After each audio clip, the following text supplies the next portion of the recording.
Doctor सिद्धरामा Mahaswami जी, doctor Jaya बसवा कुमार स्वामी जी, श्री बसवालिंगा स्वामी जी, केसी वेणुगोपाल जी, सिद्धरमैया जी, MB Patil ji, stage पे सारे सीनियर स्वामी जी, भाइयों और बहनों, बसवना जी के फॉलोअर्स, आप सबका यहाँ बहुत बहुत स्वागत।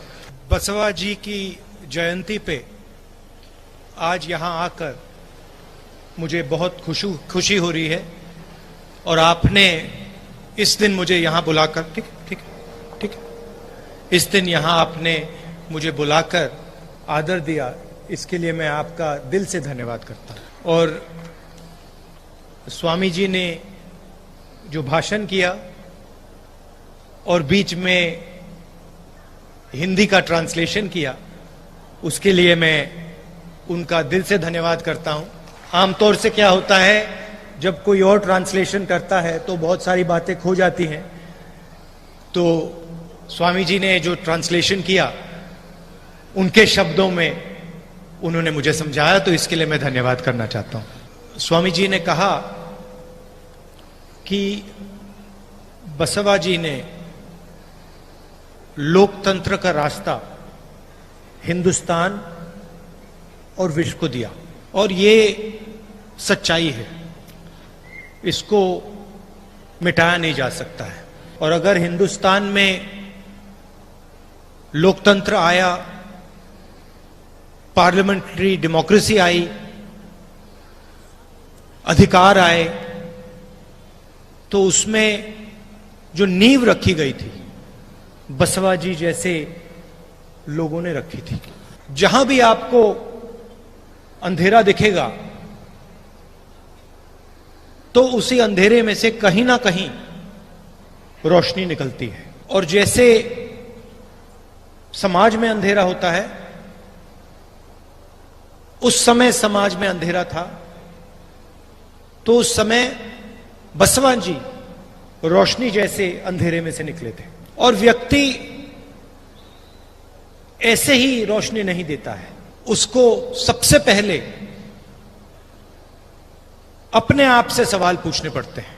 दूसरों पर सवाल करना बहुत आसान होता है, कोई भी कर सकता है, मगर अपने आप पर सवाल करना ज्यादा मुश्किल होता है। और स्वामी जी ने कहा कि बसवा जी ने 8 साल की उम्र पर 8 साल की उम्र पर जो थ्रेड सेरेमनी होती है उसको मना कर दिया। अब देखिए, कितने लोगों ने यह सवाल नहीं पूछा, अपने आप से नहीं पूछा, बसवना जी ने सवाल पूछा।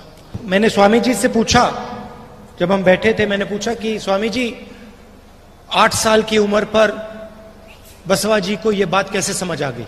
तो उन्होंने मुझे कहा कि बसवा जी के दोस्त थे, दूसरी जात के दोस्त थे, और जब समाज उन पर आक्रमण कर रहा था तो बसवना जी ने अपने आप से यह सवाल पूछा कि मेरे दोस्तों पर आक्रमण क्यों हो रहा है, मेरे दोस्तों के साथ गलत बर्ताव क्यों हो रहा है।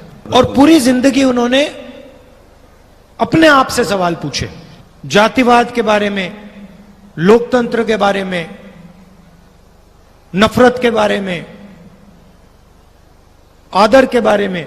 और सवाल पूछने के बाद जो उनको दिल में जवाब मिले, जो सच्चाई उन्होंने देखी, उसको उन्होंने पूरी जिंदगी भर नहीं छोड़ा। बहुत सारे लोग सवाल पूछते हैं, सच्चाई भी समझ जाते हैं, मगर फिर समाज में सच्चाई बोल नहीं सकते। बहुत सारे लोगों को सच्चाई मालूम होती है, सच्चाई सामने होती है, मगर समाज के सामने वो अपनी आवाज नहीं उठाते हैं क्योंकि डरते हैं। तो बसवना जी में यह फर्क था, उन्होंने सवाल पूछे, सच्चाई समझी और फिर समाज के सामने सच्चाई रख दी। आज हमने इनकी मूर्ति के सामने फूल रखे, इसका कारण है, आप ये मत सोचिए कि समाज के सामने सच्चाई बोलना आसान है। आज हम इनके सामने फूल रख रहे हैं, मगर जब ये जिंदा थे इन पर आक्रमण हुआ होगा, इनको धमकाया होगा, इनको डराने की कोशिश की गई होगी, मगर ये पीछे नहीं हटे, सच्चाई का रास्ता इन्होंने नहीं छोड़ा। इसीलिए हमने इनके सामने फूल रखे हैं। जो सवाल नहीं पूछता है अपने आप से, जो समाज की जो गलतियां हैं, कमियां हैं,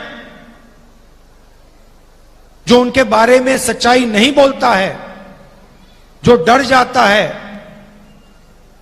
उसके सामने फूल कोई नहीं रखता है।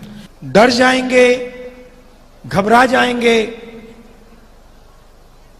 मगर 300-400 साल बाद फूल कभी नहीं रखेंगे। मुझे आज यहां आकर बहुत खुशी हुई, क्योंकि आज स्वामी जी की स्पीच सुनकर लगा कि जो बसवना जी कर रहे थे, जिन चीजों के लिए वो लड़े, जिन चीजों के लिए उन्होंने अपनी पूरी जिंदगी दी, उस सोच के लिए स्वामी जी लड़ रहे हैं। और मुझे बहुत कुछ सीखने को मिला है। सिर्फ आज नहीं, पहले भी मैं आया था, बसवा जी के बारे में मैंने पढ़ा है, उनके विचारों के बारे में मैंने सोचा है। और बसवना जी हम सबको रास्ता दिखाते हैं। उन्होंने कहा डरो मत, सच्चाई के रास्ते पे चलो, सबका आदर करो। बहुत सारे लोग ये चीजें कहते हैं, मगर चुने हुए लोग इन चीजों को कर दिखाते हैं। उनमें से एक बसवना जी है, और इसीलिए उन्होंने अंधेरे में इस देश को, हम सबको रोशनी दिखाई है। आपने इतने प्यार से मेरी बात सुनी, इसके लिए मैं आप सबका दिल से धन्यवाद करता हूं।